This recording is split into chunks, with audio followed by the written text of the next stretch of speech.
महासंग्राम की एक महागाथा जिसका नाम पड़ा महाभारत। महाभारत में जितने भी योद्धा थे उन सबका जन्म देवी देवता दैत्य दानव यक्ष गंधर्व आदि के अंश से हुआ था। जिस प्रकार उनका जन्म हुआ उसी प्रकार उनमें उनकी शक्ति भी समाहित थी। किसी में बल, किसी में बुद्धि, किसी में ज्ञान तो किसी में तर्क शक्ति, किसी में शस्त्र विद्या का संपूर्ण ज्ञान समाहित था। लेकिन आखिर वह योद्धा किन के अवतार थे और उनमें कौन कौन सी शक्तियां समाहित थी, यह बात हमारे हिंदू धर्म में बहुत कम लोगों को ही पता है।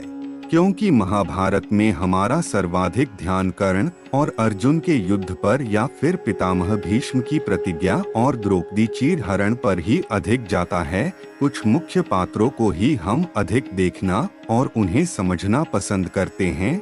लेकिन आज की इस वीडियो में हम आपको महाभारत के उन्हें पात्रों से जुड़ी कुछ रोचक कहानियों के बारे में बताने वाले हैं जिन्हें हमारे महान विद्वानों ने इस महाकाव्य में समाहित किया है। महाभारत में धृतराष्ट्र के 100 कौरव पुत्र थे और कुंती के 6 पुत्र थे जिनके मध्य यह युद्ध लड़ा गया था।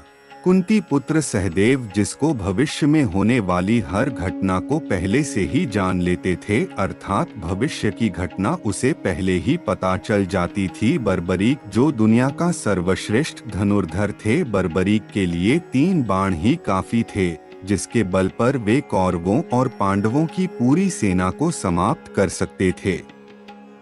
लेकिन श्री कृष्ण ने युद्ध से पहले उनका शीश दान में मांग लिया। संजय आज के दृष्टिकोण से संजय टेलीपैथिक विद्या में पारंगत थे। कहते हैं कि गीता का उपदेश 2 लोगों ने सुना, एक अर्जुन और दूसरा संजय ने।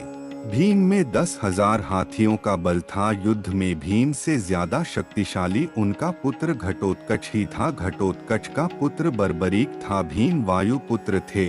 माना जाता है कि कदकाठी के हिसाब से भीम पुत्र घटोत्कच इतना विशालकाय था कि वह लात मारकर रथ को कई फुट पीछे फेंक देता था और सैनिकों तो वह अपने पैरों तले कुचल देता था। शांतनु गंगा के पुत्र भीष्म का नाम देवव्रत था।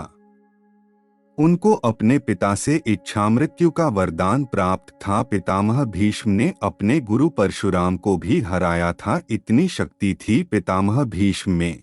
अब है कौरव और पांडवों के गुरु द्रोणाचार्य के पुत्र अश्वत्थामा जो हर विद्या में पारंगत थे। वे चाहते तो पहले दिन ही युद्ध का अंत कर सकते थे, लेकिन श्री कृष्ण ने ऐसा कभी होने नहीं दिया। अश्वत्थामा भगवान शिव के अंश माने जाते थे। सूर्यपुत्र कर्ण जिसे महाभारत का महानायक कहा जाता है, कर्ण से यदि कवचकुंडल नहीं हथियाए होते, यदि कर्ण इंद्र द्वारा दिए गए अपने अमोघ अस्त्र का प्रयोग घटोत्कच पर न करते हुए अर्जुन पर करता तो आज भारत का इतिहास और धर्म कुछ और होता।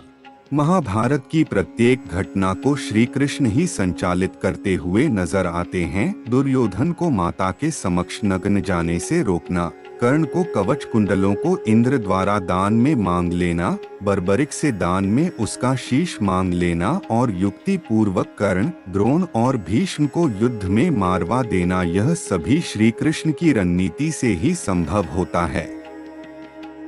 श्री कृष्ण के कारण ही यह युद्ध हुआ और उन्हीं ने इस युद्ध को पांडवों को विजय दिलाई थी।